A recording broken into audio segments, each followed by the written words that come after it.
Welcome back to Sunrise Today. Well, we have Mr. Sowunmi who joins us this morning. He's a member of the PDP. Thank you for coming on today. Good morning, guys. How are you, Nigerians? And let's start off with this. We touched a little bit on that in our opening sequence. Mr. Femi Adesina's comment where he talked about the president. He's scheduled to visit. He's already visited Taraba anyway, so he'll be going to Benue. He'll be going to Yobe, even Rivers as well. So isn't it better late than never? Well, I think it's his prerogative to do whatever he wants, but it's our own responsibility to point him out to what is right and what is appropriate. There is a period when people grieve, when your visitation makes a lot of sense. You can't see 73 or so coffins being buried in Benue, and you don't think that immediately your mind and your spirit should empathize with them within the next couple of hours. You can't hear that another set of girls or children have been taken away from Daipchi, and 24 hours, 48 hours afterwards, you don't feel drawn to them. You can't join governors to go to Kano to go do a wedding ceremony for one of the daughters of two of the kids of the children of the governors, one from Oyo and one from Kano, at the time when some parents are really agonizing as to where their children are, and you have presidential time to sit down there laughing and doing all sorts of very low level, easy to concede onto or to delegate responsibility, where the real issues which could show that you are the father of the nation, which could empathize, is not being done. You can't receive your own son who's had an accident, flown abroad to go get medical help from some of the best facilities in the world, facilities that are not provided in Nigeria. You know what it feels like to get your child back and have him in your embrace, and then it takes you forever to start going around some of these states. Well, we'll say those who say that better late than never, good luck to them, but the fact is this.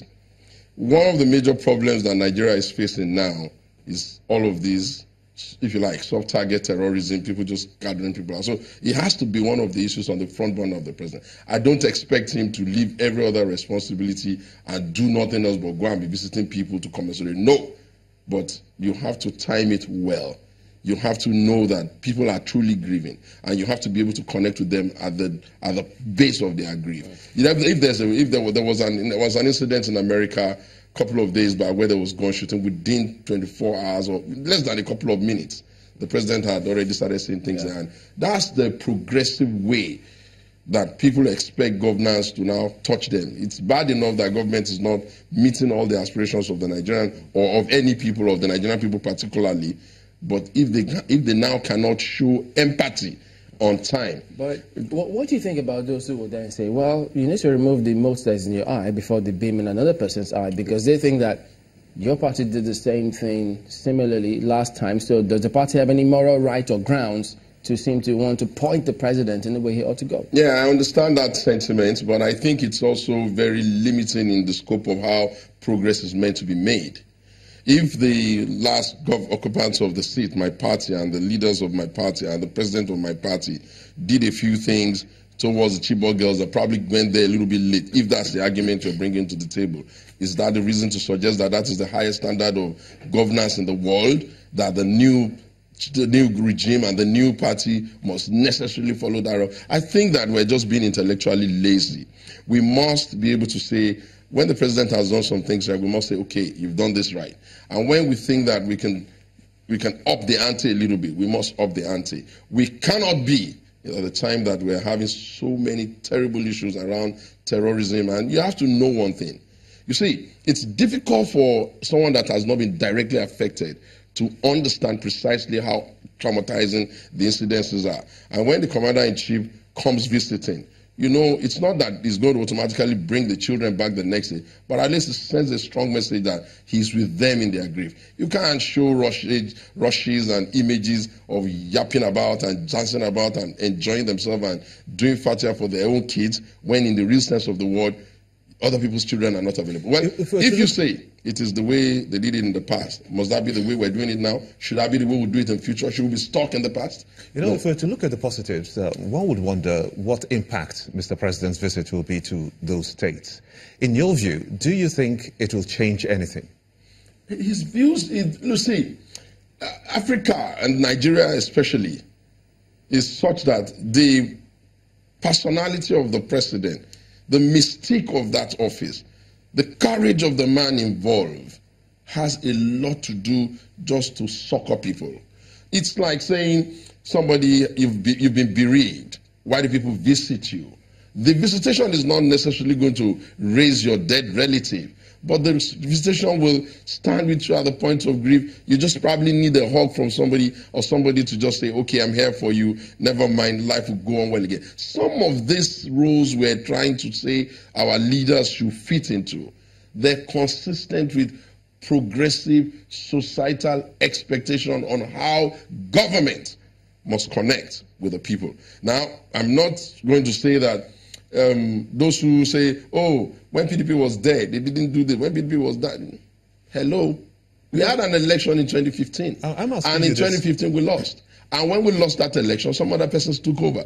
And more than likely, we'll beat them in 2019. We're not going to insist that in 2019, if there's a problem in another part of God forbid, we're not going to say that our president should the next day in the morning go and be doing fatia for somebody's daughter. Mr. Sowunmi, as an improvement. You know, we have this in place in the Middle Belt area, Operation Cat Race. Yes. And it seems to... a lot of concerns are out there that perhaps it's not even living up to what it ought to be achieving. Do you think that Mr. President's visit to that region, especially when you consider Benue State, where 5,000 people just last week were sacked by herders, allegedly, do you think that Mr. President's visit to that region will kind of inject life into Operation Cat Race? Yes, it could, because you have to also see that the troops that we send all over the country to go and contain and fight and get us out of this mess that the country has found itself are also Nigerians. And they have the same blood we have, and they bleed. And some of them, we have casualties there. Sometimes when the leaders of the country or the president goes into the environment, it's to give them morale and to boost their courage and to tell the officers and the grieving families that you're not alone at this hour. And probably the troops on the field with their commanders, just seeing their commander-in-chief there, they may even have one or two things, or maybe little logistic issues, or tell him, Mr. President, or maybe they just see that, oh, the president has come. You see, you have to understand how it is when you deploy troops.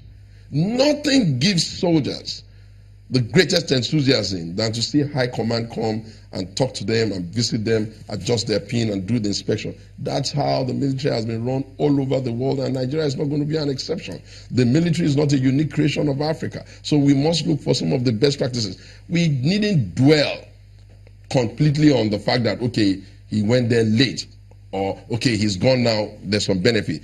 We just need to say to ourselves very, very clearly, without missing words, that it was late. It seemed to be like an afterthought in the face of some of the things happening and against the background of the promise that all of this Boko Haram stuff and all of this terrorism will be wiped out in 3 months or 6 months, max 1 year. When he gets there, it's 3 years, is late on that promise. Therefore, it must be one of the things that takes his attention 24 hours over and above every other consideration. And visitation to places that are experiencing things like this must be on this. And if he cannot go, why does he have a vice president? All right, let's toss to Abuja and find out what the thinking is concerning this same matter.